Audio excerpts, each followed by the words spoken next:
നമസ്കാരം. മഹാത്മ ന്യൂസിലേക്ക് സ്വാഗതം. ഗുരുദേവനെ തള്ളിപ്പറയുന്ന വെള്ളാപ്പള്ളി അവസരവാദത്തിന്റെ ആശാന് അടിതെറ്റുകയാണ്. ഓരോ ദിവസവും ഓരോ അഭിപ്രായവുമായി നടക്കുന്ന നേതാവ്. ജാതിയുടെ പേരിൽ അടിച്ചമർത്തപ്പെട്ട ജനവിഭാഗങ്ങളെ സമൂഹത്തിന്റെ മുഖ്യധാരയിലേക്ക് കൈപിടിച്ചുയർത്താൻ ജീവിതം മുഴുവൻ പരിശ്രമിച്ച മഹാത്മാവായിരുന്നു ശ്രീനാരായണ ഗുരു. ജാതി ചോദിക്കുകയും പറയുകയും ചെയ്യരുത് എന്ന കാര്യത്തിൽ നിർബന്ധ ബുദ്ധി കാണിച്ചിരുന്ന ആളാണ് ഗുരുദേവൻ. ഒരു ഘട്ടത്തിൽ തന്നെ ഈഴവനാക്കി മുദ്രകുത്തുന്നു എന്ന് ബോധ്യപ്പെട്ടപ്പോൾ താൻ ജാതി ഉപേക്ഷിച്ചിരിക്കുകയാണെന്നും ഒരു ജാതിയിലും പെട്ടവനായി തന്നെ കണക്കാക്കേണ്ടതില്ലെന്നും SNDP യോഗത്തിന്റെ സർക്കുലറിലൂടെ പൊതുസമൂഹത്തെ അറിയിച്ച ആളായിരുന്നു ഗുരുദേവൻ. അങ്ങനെയുള്ള മഹാനായ ഗുരുദേവൻ സ്ഥാപിച്ച് വളർത്തിയെടുത്ത മഹാപ്രസ്ഥാനമാണ് SNDP.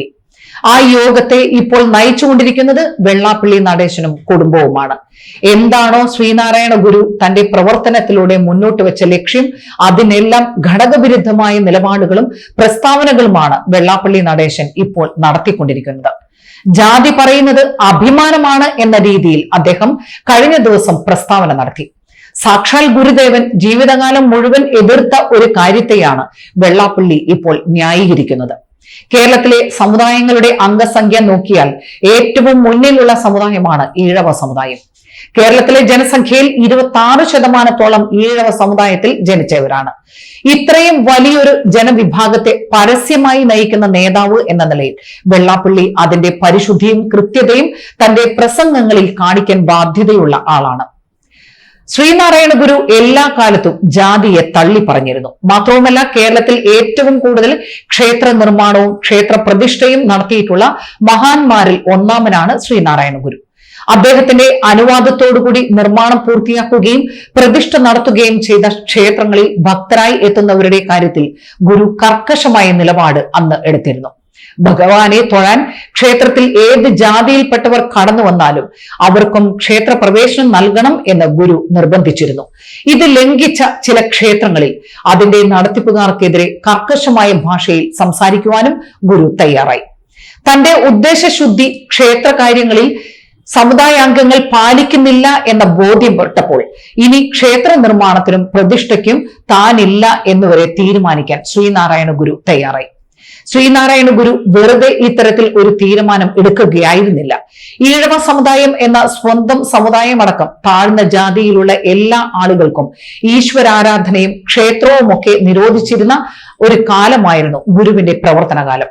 സവർണ മേധാവികളുടെ ധിക്കാരവും അഹങ്കാര പ്രയോഗവും തടയുന്നതിനും താഴ്ന്ന ജാതിക്കാർക്ക് ഈശ്വരാരാധനയ്ക്ക് സൗകര്യം ഒരുക്കുന്നതിനുമാണ് ഗുരു ശ്രമിച്ചത്. വൈക്കം സത്യാഗ്രഹം അടക്കമുള്ള സംഭവങ്ങളിൽ മുന്നിൽ നിൽക്കാൻ ഗുരു തയ്യാറായത് ഈ ലക്ഷ്യത്തോടെ ആയിരുന്നു. ജാതി പറഞ്ഞ് താഴ്ത്തപ്പെട്ടവരുടെ ദുരിതങ്ങൾ അനുഭവിച്ചറിഞ്ഞ ഗുരു മനുഷ്യരിൽ മനുഷ്യജാതി മാത്രമേ ഉള്ളൂ, മറ്റുള്ള ജാതികളെല്ലാം അവരവരുടെ നേട്ടത്തിനു വേണ്ടി നടപ്പിൽ വരുത്തിയതാണ് എന്നും വിശ്വസിച്ചു. ജാതി പറയുമ്പോൾ തരംതിരിക്കൽ സമൂഹത്തിൽ ഉണ്ടാകും എന്നതാണ് ഗുരു കണ്ട കാരണം. അതുകൊണ്ട് തന്നെയാണ് ഈഴവർ മാത്രമല്ല എല്ലാവരും മനുഷ്യരാണ്, ഒരു കാരണവശാലും ജാതി പറഞ്ഞുകൊണ്ടുള്ള തരംതിരിവുകൾ ഉണ്ടാകേണ്ടതില്ല എന്ന് ഗുരു വാശി പിടിച്ചത്.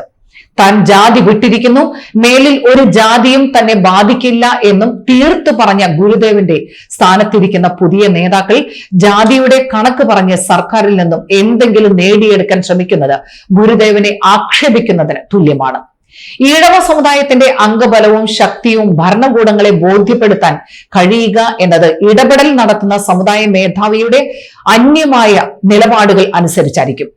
ഒരു സമുദായവും അത് നയിക്കുന്ന നേതാക്കളും ശക്തരാണ് എന്ന് തിരിച്ചറിയുമ്പോൾ സ്വാഭാവികമായും ജനാധിപത്യത്തിലെ ഭരണകർത്താക്കൾക്ക് അർഹമായി പരിഗണന നൽകുവാൻ തയ്യാറാകും.